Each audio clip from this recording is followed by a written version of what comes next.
gente mais utiliza na atividade política é a palavra estratégia.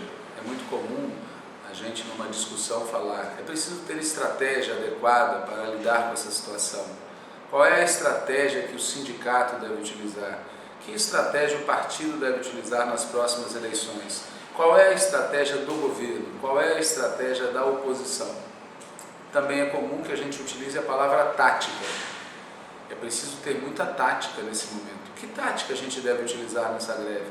Qual é a tática que nós devemos adotar na campanha eleitoral? Qual é a tática que eu devo adotar para convencer a base de uma determinada opinião? Essas palavras, estratégia e tática, fazem parte do vocabulário político. Elas têm origem, entretanto, no vocabulário militar. As palavras estratégia e tática eram muito utilizadas no século XIX pelos generais, pelos comandantes militares. Houve um estudioso que também era um militar de profissão, chamado Clausewitz, que buscou detalhar, explicar de maneira muito didática qual é a diferença entre estratégia e tática. Ele dizia que a estratégia é o conjunto de ações que você deve adotar para ganhar uma guerra e que a tática é o conjunto de ações que você deve adotar para ganhar uma batalha. A guerra é composta por uma sequência de batalhas. Portanto, a estratégia é a maneira de organizar as batalhas para vencer a guerra. A estratégia, portanto, pensa no longo prazo, pensa no objetivo final, enquanto que a tática está focada no curto prazo, no objetivo intermediário. A tática tem que estar em função da estratégia. A estratégia ela é o mais geral, o mais importante, o mais fundamental. E a tática diz respeito ao conjunto de passos intermediários que devem ser dados para alcançar o objetivo estratégico.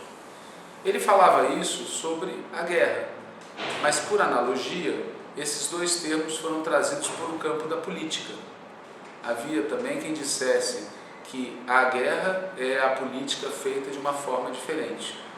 E dizia também que a política é a economia concentrada, ou seja, o conflito econômico entre as classes sociais se transforma no conflito político entre os partidos e, em determinadas situações, esse conflito político pode inclusive se transformar no conflito militar.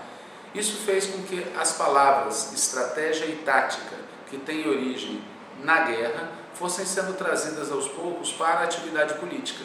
E desde o século XX, se convencionou, se tornou normal utilizar as palavras tática e estratégia no âmbito da política.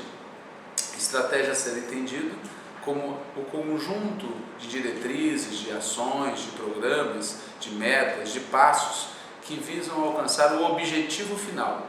E a tática como aquele conjunto de ações, de diretrizes, de linhas, de passos que têm que ser dados para alcançar o objetivo intermediário da atividade política. Portanto, estratégia e tática são termos que são utilizados hoje na atividade política para designar o que se faz para alcançar o objetivo final e o que se faz para alcançar os vários objetivos intermediários.